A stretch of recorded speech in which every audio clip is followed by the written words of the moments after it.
Hello बच्चों, आज हम लोग क्लास 12th फिजिक्स का chapter number 2 electrostatic potential and capacitance करने वाले हैं। तो इस चैप्टर के जो भी मोस्ट आईएमपी एमसीक्यूज बन रहे हैं हमारे एग्जाम्स के नज़रिए से, उनको हम लोगों ने यहाँ पर इंक्लूड किया है। प्लस मैं आपको ये भी बता दूँ कि इस एमसीक्यू की सीरीज़ को करने के बाद आपका लगभग ये पूरा चैप्टर फिर से रिवाइज भी हो जाएगा। ठीक है, तो चलिए हमारा टाइम वेस्ट किए बगैर हम लोग शुरू करते हैं। क्वेश्चन फर्स्ट में पूछा है, in a parallel plate capacitor the capacity increases if. एक पैरेलल प्लेट कैपेसिटर में कैपेसिटर की कैपेसिटी कब इंक्रीज करेगी। तो पैरेलल प्लेट कैपेसिटर का कैपेसिटेंस का फॉर्मूला क्या पढ़ा हुआ है हमने, K epsilon not A upon D. ठीक है, तो इस फॉर्मूले के अकॉर्डिंग हम लोग इस चीज़ को समझते हैं। यहाँ पर पहला पॉइंट दिया है, area of the plate is decrease. अगर प्लेट के एरिया को हम लोग कम कर देते हैं तो कैपेसिटेंस क्या होगा, ऑब्वियसली कम हो जाएगा। जबकि यहाँ पर इंक्रीज करने के लिए पूछा है तो ये आंसर हमारा नहीं होगा। Distance between the plates increases. तो अगर हम लोग दोनों प्लेट्स के बीच के डिस्टेंस को बढ़ा देते हैं तो क्या इंक्रीज करेगा कैपेसिटी, नहीं करेगा, क्योंकि ये भी रेसिप्रोकल में है। तो यहाँ पर भी कैपेसिटी क्या होगी, डिक्रीज करेगी, यानी सेकंड वाला भी हमारा आंसर नहीं होगा। Area of the plate is increase. अगर प्लेट के एरिया को इंक्रीज कर देंगे तो ऑब्वियसली दिख रहा है कि एरिया इंक्रीज होगा तो कैपेसिटी भी इंक्रीज करेगी। ठीक है, तो इसका मतलब हमारा ये आंसर है। और फोर्थ वाले में क्या दिया हुआ है, डाइलेक्ट्रिक कांस्टेंट डिक्रीजेस। अगर डाइलेक्ट्रिक कांस्टेंट की वैल्यू को भी हम लोग डिक्रीज करते हैं तब भी कैपेसिटेंस क्या होगा, डिक्रीज करेगा। ठीक है, तो इसका मतलब ये कि हमारा आंसर कौन सा है, थर्ड वाला है, सी वाला है। चलिए बेटा नेक्स्ट क्वेश्चन पर पहुंचते हैं। तो अगला क्वेश्चन है, the effective capacitance of a capacitor is reduced when the capacitors are connected in. जो इफेक्टिव यानी रिजल्टेंट कैपेसिटेंस जो होता है कैपेसिटर्स का, वो कम हो जाता है। तो बेटा जब हम लोग कैपेसिटर्स को सीरीज में कनेक्ट करते हैं तो हमको रिजल्टेंट कैपेसिटेंस क्या मिलता है, 1/C1 प्लस 1/C2 इस टर्म में मिलता है, यानी कि इफेक्टिव कैपेसिटेंस कम हो जाता है।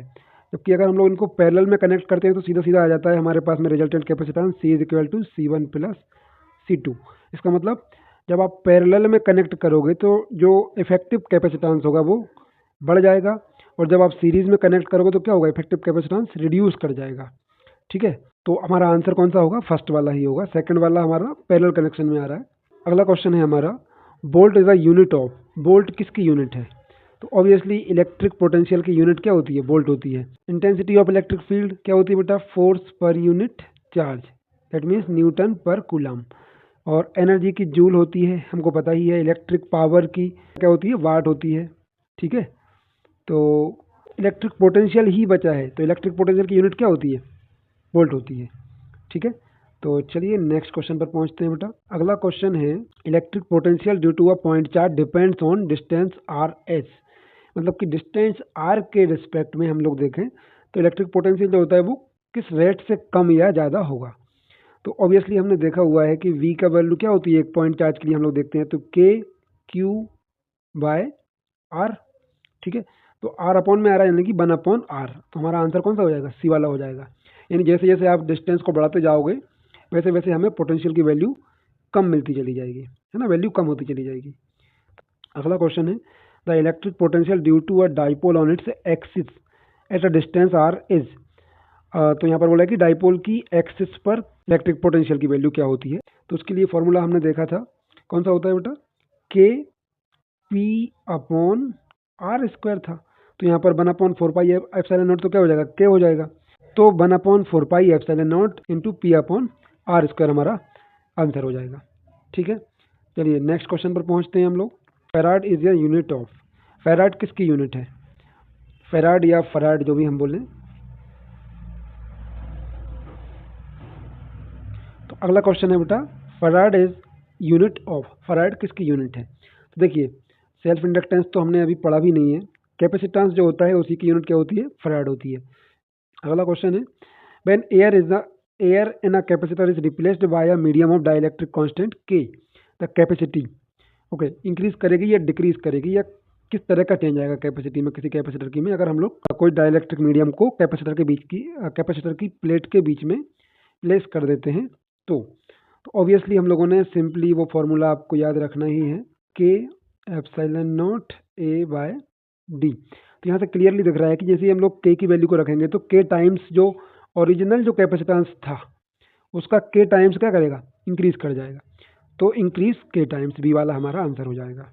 ठीक है, अगला क्वेश्चन है the energy of a condenser of capacity C charge to a potential B. तो एक कोई कैपेसिटर है, उसकी एनर्जी का फॉर्मूला क्या होता है ये पूछा हुआ है।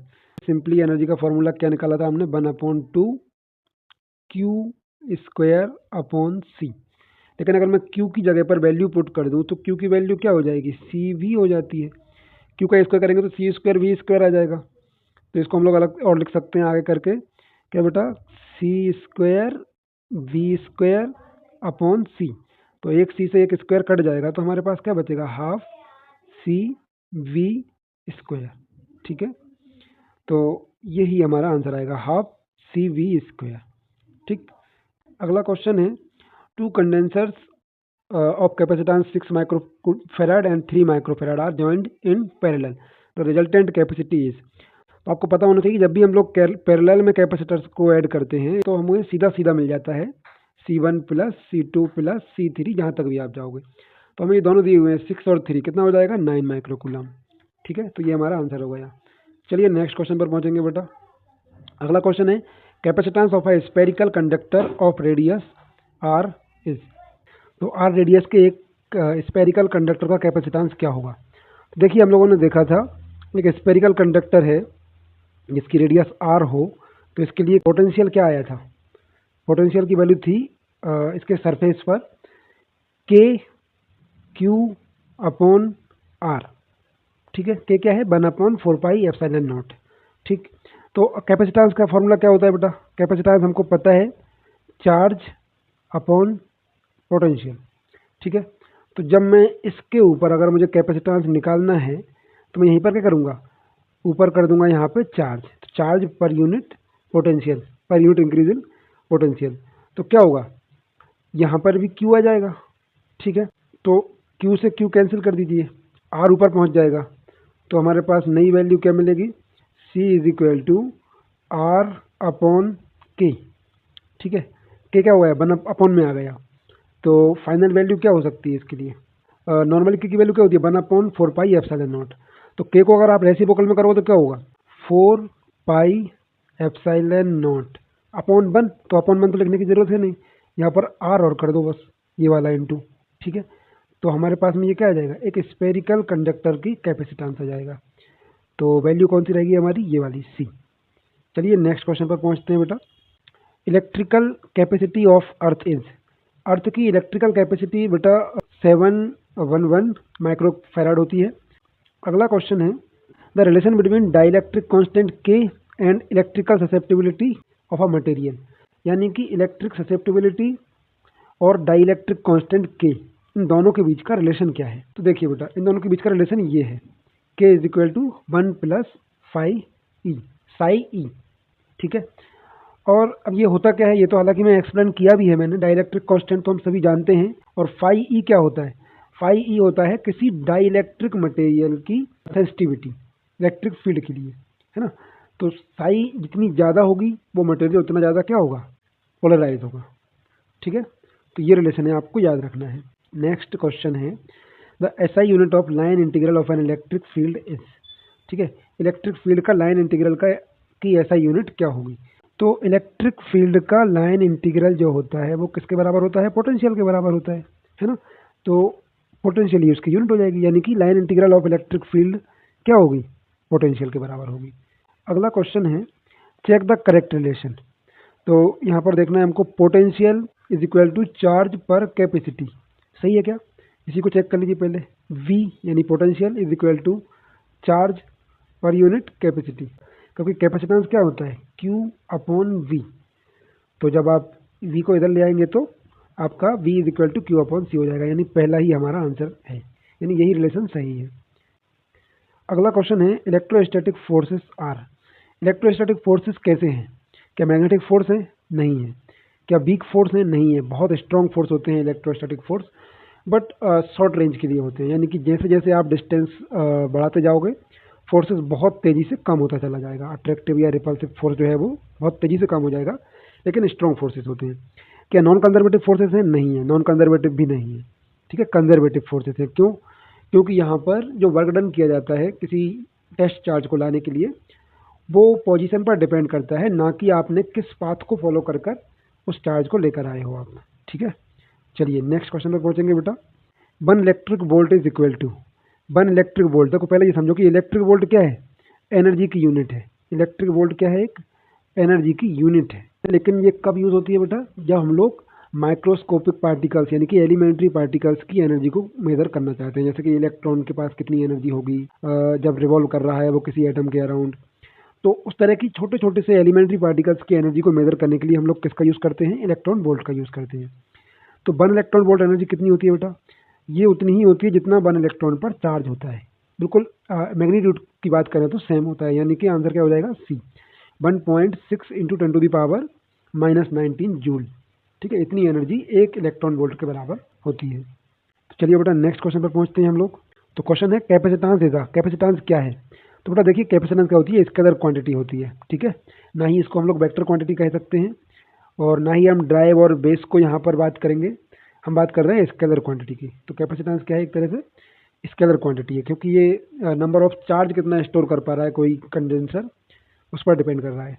ठीक है, अगला क्वेश्चन है when capacitors are connected in series. ठीक है, dash on each capacitor is the same. तो जब कैपेसिटेंस को हमने सीरीज में ऐड किया है, ठीक है, तो कौन सी चीज़ जो है जो कि कांस्टेंट रहेगी या सेम रहेगी। ओके, तो इस क्वेश्चन का आंसर होगा बेटा करंट, है ना। क्योंकि चाहे आप किसी भी सर्किट को लो जिसमें लोड लगा हो, कैपेसिटर्स लगे हों, रेसिस्टर लगा हो, ठीक है, हर कंडीशन में आपका सर्किट का बिहेवियर आपको समझना है बस, कि जब वो सीरीज में कनेक्ट होते हैं सारे इंस्ट्रूमेंट्स, सारे लोड्स, तो आपका जो करंट होता है वो क्या होता है, सेम रहता है।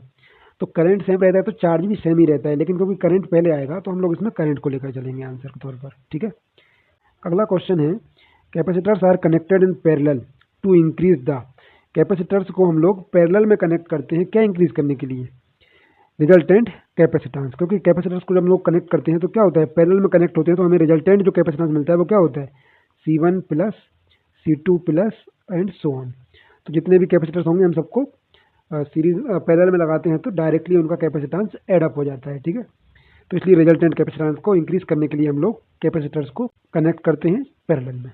ठीक है, चलिए नेक्स्ट क्वेश्चन पर पहुंचेंगे बेटा। अगला क्वेश्चन है capacitance of a parallel plate capacitor does not depends upon.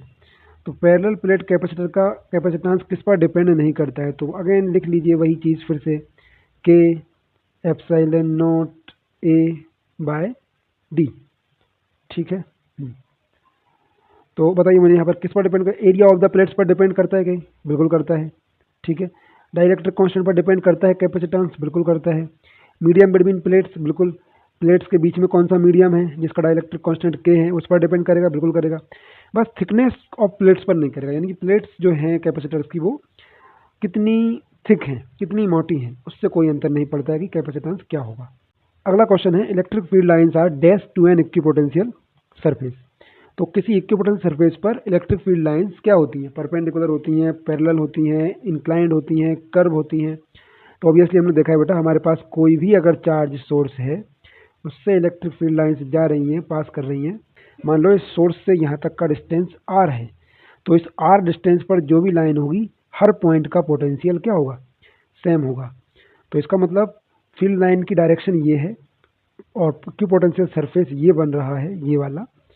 तो electric field lines equipotential surface के क्या होंगी, परपेंडिकुलर होंगी। चलिए नेक्स्ट क्वेश्चन पर पहुंचते हैं बेटा। Unit of electric polarisation is, electric polarisation की यूनिट क्या होती है। तो देखिए इलेक्ट्रिक पोलराइजेशन पहले होता क्या है वो देख लीजिए। तो ये होता है बेटा dipole movement per unit volume.